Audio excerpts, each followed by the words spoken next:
biwa wakati kwa muda wa mwaka mmoja na nusu ama miaka miwili uchumi ulifungwa kwa sababu ya ule ugonjwa hatari wa COVID-19.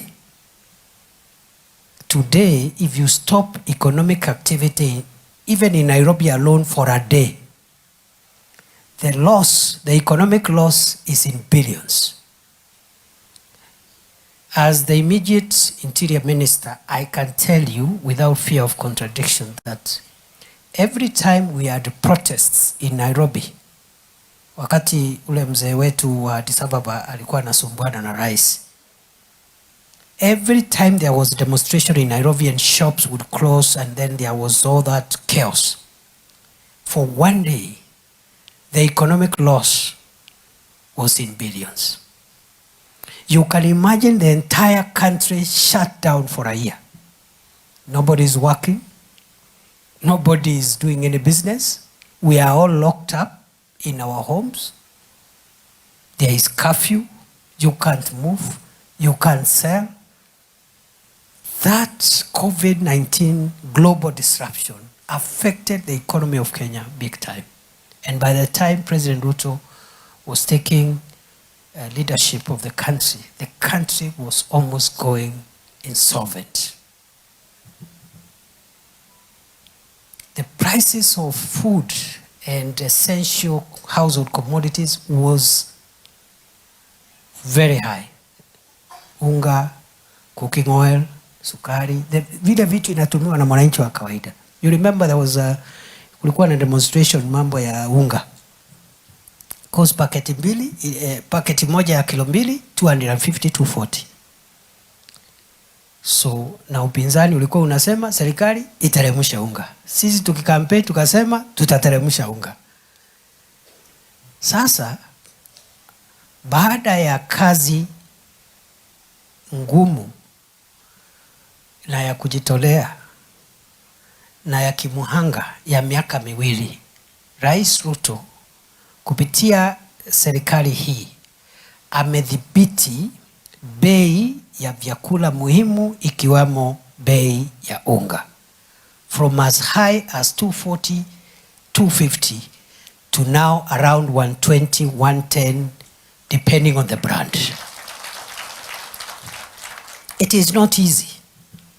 Kwa sababu huwezi sema unga ishuke kwa mdomo. You must address the economic fundamentals that are making the price of unga high. It has not been easy.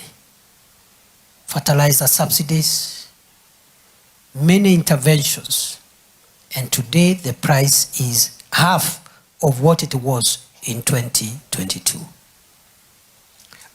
Other than that, fuel prices were as high as 217 a liter. It's gone down. It's going down every month. It will continue going down, even in the coming days. Inflation, prices of essential commodities was rising almost every day. Inflation was 9.6%. Today, inflation is about 2.7 to 3%. The strength of the Kenyan shilling, the shilling was very weak. The shilling was weakening every week, every day. It rose up to 167 shillings per dollar. Today, for more than a year, the shilling is oscillating between 127 and 130. Ni kweli ama si kweli? Na wewe ukiwa mtu wa Isiolo, ukiwa mtu wa Garbatula, unauliza sasa dola inahusu mimi nahusika na dola namna gani? Inanisaidia na nini? Nitakueleza. Watu wengi wetu kule mashinani wananunua vitu nyingi za nyumbani. Some of the manufactured household items.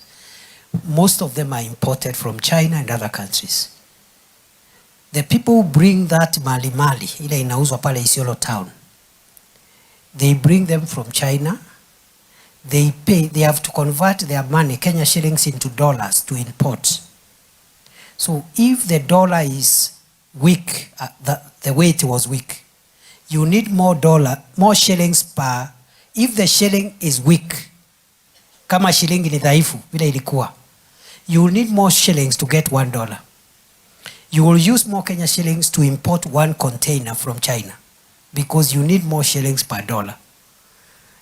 Hiyo price ambayo itauziwa ule mtu ako pale Kina itakuwa juu kwa sababu mwenye kuleta zile vitu kutoka ngambo ametumia pesa zaidi kuleta zile vitu, because you have to convert your money into dollars because huwezi lipa in Kenya shillings.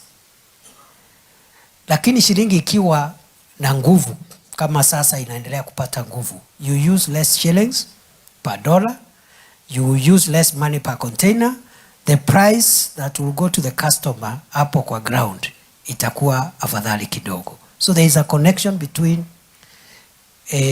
how much money you spend, your expenditure, and the strength of the currency. For every person, hata ule ako in the remotest part of Kenya. So, rais hiyo ndio kazi amekuwa amekifanya katika miaka miwili. It would have taken longer, but God was gracious, and then somehow we were able to manage. Now, those things do not translate directly into people's income, but they are important. They have the things I have said: low inflation, stronger shilling, low interest rate, fuel prices that are manageable, prices of essential commodities that are manageable. Those things are called macroeconomic indicators, and they're important for us now to do the programs that bring money to the pockets of mwananchi. Without addressing inflation, the strength of the currency, interest rates, etc., you cannot have the kind of programs now we want to roll out to increase money in the pockets of mwananchi. And therefore, the last 2 years, that is the work government has been doing. Today, we are in a better place, much better place than we were in 2022. Going forward, therefore, for the remainder of this first term of President Ruto, tunataka kuweka bidii, kujenga uchumi, sio mambo ya kijumla kama bei ya chakula, mambo ya kijumla kama mfumuko wa bei, mambo ya kijumla kama bei ya mafuta, mambo ya kijumla kama interest rate. Tunataka sasa kuwekeza katika sekta ambazo zinaleta fedha zaidi katika mifuko ya mwananchi wa kawaida. Our focus now is to increase household incomes and also to create jobs which will bring incomes at the household level. And this is how we are going to do it. And this is what we are doing, not what we are going to do it. We are already doing it. Of course, we will keep an eye on macroeconomic stability, because again, if interest rates go high, if inflation goes high, if the fuel prices go high, it will disrupt the other programs, because all the money now will be geared towards interventions to stabilize the general economy.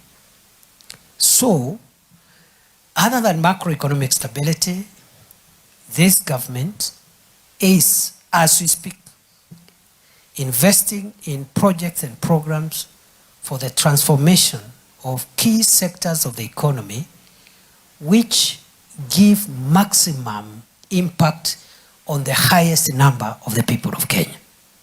Acha nirudie kwa Kiswahili. Serikali inaekeza sasa hivi kwa sababu uchumi sasa umedhibitika.